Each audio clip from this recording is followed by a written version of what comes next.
People who were ruthlessly bullied. How did your bullies turn out? In my sophomore year of high school, I had 3 girls who bullied me mercilessly. I heard a lot of things that hurt my feelings, but none compared to this one time. My dad had been helping me carry things into school for a project. We passed by one of the girls with some of her friends who didn't know me, and I heard her go, "Why does she dress like that?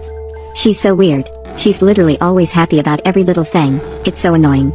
My dad and I both heard it. He is very socially awkward, so he couldn't bring himself to say anything.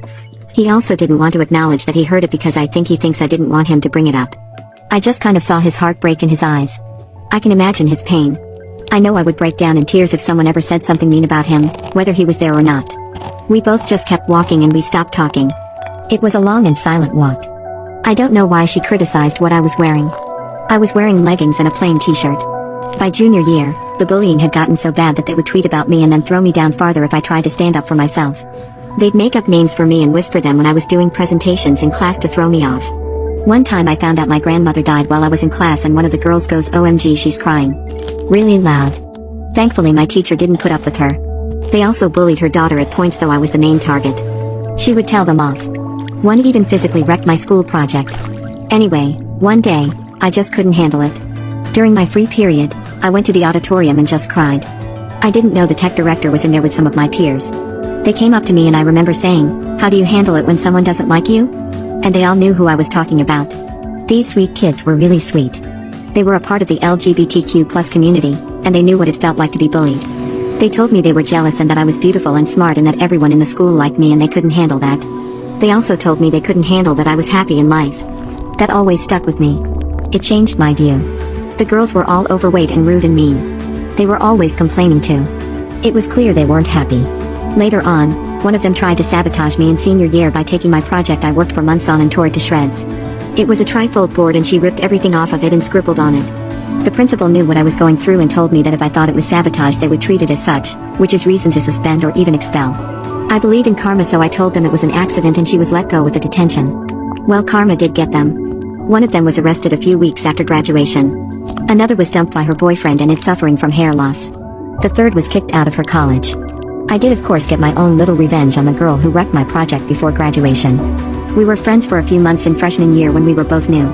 I had a stick of concealer in my backpack that she always borrowed. One day I realized it was what made me break out. I kept it in the bottom of my bag for 4 years without a cap, collecting crumbs and dirt and bacteria. I had completely forgotten about it. Well, this girl has the nerve to ask me to borrow it one day in senior year after wrecking my project. I gently wiped the top of it off so it appeared clean and let her borrow it. She came in later that week with horrible skin. She had broken out everywhere. I didn't even feel bad. What happened to the bully in your class? 1. He was unalived shortly after being released from prison.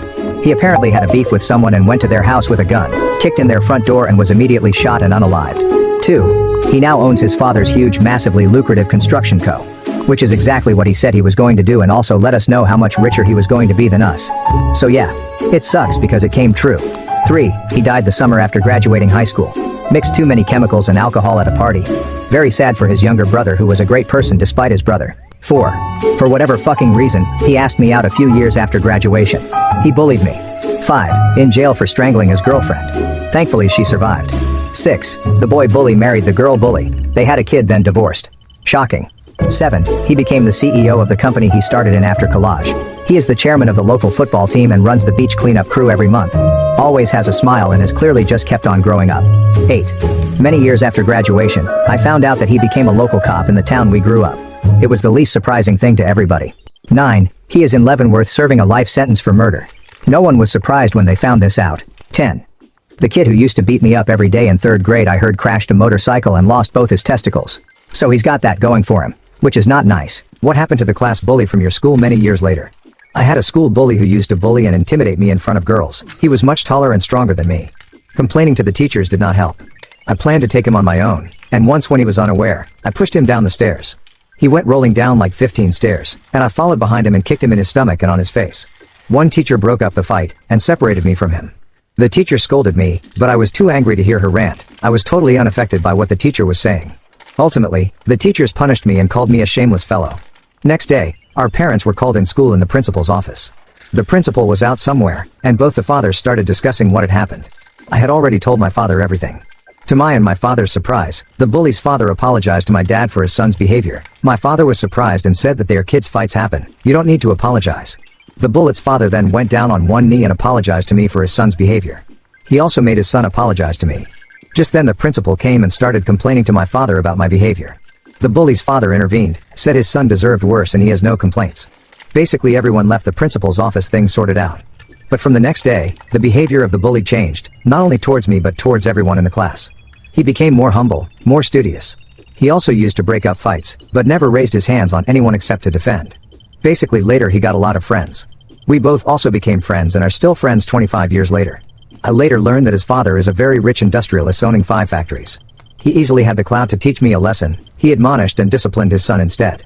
Today my friend looks after his father's business and has clients in many countries. He is a successful industrialist. My daughter is starving herself at school because kids are bullying her for her traditional lunches. And my wife won't budge and make her normal food, so I started switching her lunch with mine behind my wife's back. My wife Sarah, 36F, and I, 35M, have an 11-year-old daughter named Lily. Lily had begun attending 6th grade in September, but this problem only recently became a major issue. Sarah is Indian and makes great dishes that the whole family enjoys, and tends to pack these lunches for Lily as well. She typically packs Lily a rice with dal in a container or something similar, which she had no issues with in elementary school. However, recently Lily came sobbing to her mom and I about the lunches she took. The kids at school had been making fun of her food, which absolutely made my heart break. I had struggled with the same thing at her age. I come from a Chinese family and would always take homemade food to school too, and when I asked her if she wanted us to report the problem, she begged us not to so she wouldn't be called a snitch or worse. When Sarah heard this, she simply contacted the principal, which I didn't want to resort to at first, and left the issue, telling Lily she wouldn't be buying school lunch and to just ignore the other kids. The same problem occurred every day. Lily would be coming home feeling extremely upset and there were even times Sarah would yell at Lily for not even touching her school lunch. We both had talks with Lily about her culture and how she should be proud, have contacted the schools, but the school is ignorant of the issue. They simply had a talk with the parents, and ended it there, and Lily isn't budging. I don't want her to starve, because so many days she doesn't even eat her lunch. I know how brutal middle schoolers can be, and I didn't want Lily to feel insecure or upset even if it meant making her take other lunches, but Sarah refuses to make other lunches. I began to make other lunches for Lily, like sandwiches, or sometimes mac and cheese, so she'd feel more comfortable eating it in school in front of her classmates as a final resort when nothing else worked. I would take Lily's lunch for myself at work and pack her own lunch early in the morning, which she finished and seemed happier when coming home daily after. However, this only worked for about 2 weeks until Sarah found out and was infuriated. She said I was denying Lily her culture and she needed to learn to stop being insulted by other kids, telling me I'm raising Lily to get whatever she wants. Is Sarah right? Am I a jerk? Update 1. Okay, so I'll start by saying, thank you for all the comments. A lot of people agreed with me, some told me I should let Lily pick her lunch. I showed the post to Sarah and it took about an hour or so, but we both sat down and talked with Lily on where she wants to go from here and she said she liked the lunches I packed her etc. However, we also figured out this bullying had been going on for longer than just 2 to 3 weeks. So Sarah agreed to let Lily take whatever lunch she wanted on the condition that she'd eat homemade food, Chinese or Indian, for dinner/breakfast still, and we all agreed, so Sarah got her part in it. As for the school, since the principal hardly did anything, we reached out to the school board superintendent and are still waiting for a response. I think this would solve the issue better too, and when we get a response I'll post a second update. Thank you for the advice. Update 2. So, I'm sorry for taking so long to update. But we managed to resolve everything. The superintendent and school board were actually incredibly helpful and got back to us within 2 days to schedule a meeting about this. I don't want to go too much into detail, but there were 2 specific girls who played a big role in the bullying. I believe one of them got detention for some time, and another got suspended because she'd done this before. Their parents were also super apologetic and supportive of Lily, and didn't try to get in the way of the consequences, which really was nice. As for Lily, she is doing much better and is definitely more content and happier when she comes home from school.